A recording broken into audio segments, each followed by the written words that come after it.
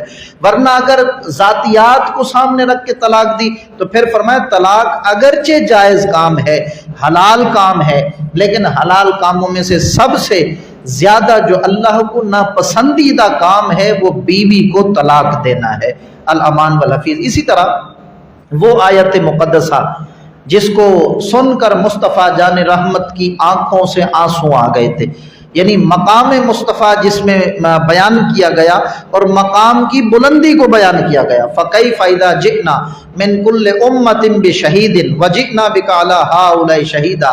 سرکار علیہ السلام فرماتے ہیں عبداللہ بن مسعود کو کہ مجھے آج قرآن کی تلاوت سناؤ۔ انہوں نے سورہ نساء پڑھنا شروع کر دی۔ جب یہاں پر پہنچے نا کہ محبوب کو کیسا منظر ہوگا، اللہ فرماتا ہے محبوب کو کیسا منظر ہوگا جب ساری امتیں سارے نبیوں کو جھٹلا دیں گی، نبیوں کے پاس کوئی گواہ نہیں ہوگا کہ اس کو پیش کر کے رب کی بارگاہ میں سچے ہو جائیں، تو اس موقع پر اللہ تعالیٰ نبیوں کے سامنے بطور گواہ کے آپ کی ذات کو پیش کر دے گا۔ یعنی اس وقت سارے نبی بھی جناب آقا کریم علیہ السلام کی طرف دیکھ رہے ہوں گے، ساری امتیں بھی جمال مصطفیٰ کو تک رہی ہوں گی۔ یہ کمال اور یہ بلندی یہ مرتبہ کی حد ہے جو اللہ رب العالمین نے بیان فرمایا۔ تو سرکار علیہ السلام یہ سن کر نا رونے لگ گئے، آپ کی چشمان مبارکہ سے آنسو آئے۔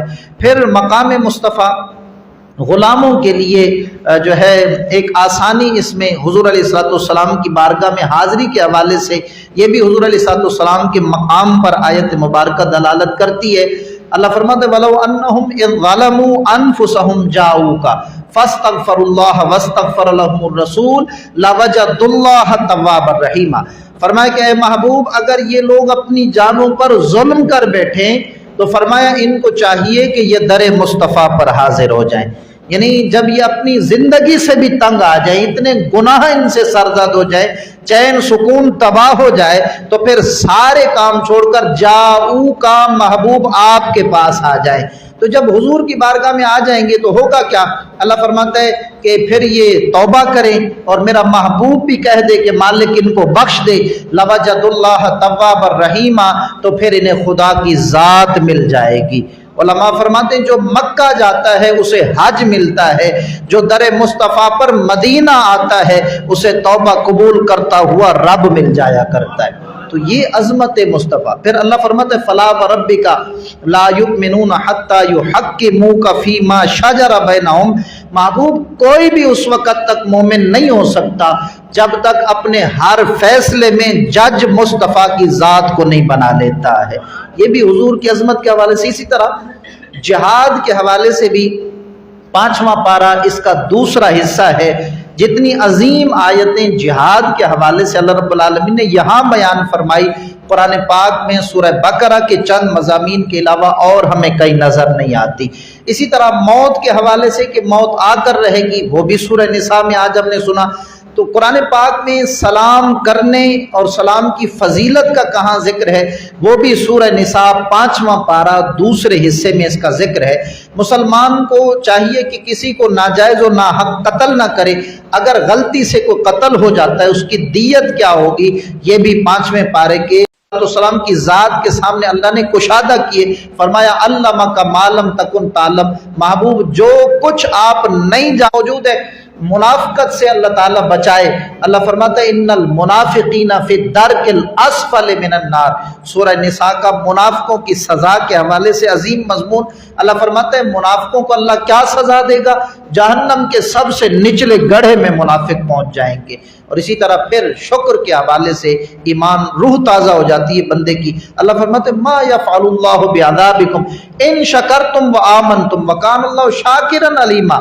مومنو اگر تم شکر گزار بندے بن جاؤ تو ذرا یہ تو بتاؤ پھر اللہ نے تمہیں عذاب دے کر کیا کرنا ہے، اللہ تو تمہارے لیے مغفرت کے دروازے کھول دے گا۔ یعنی شرط اتنی ہے کہ ہم اللہ کی بارگاہ میں شکر ادا کریں۔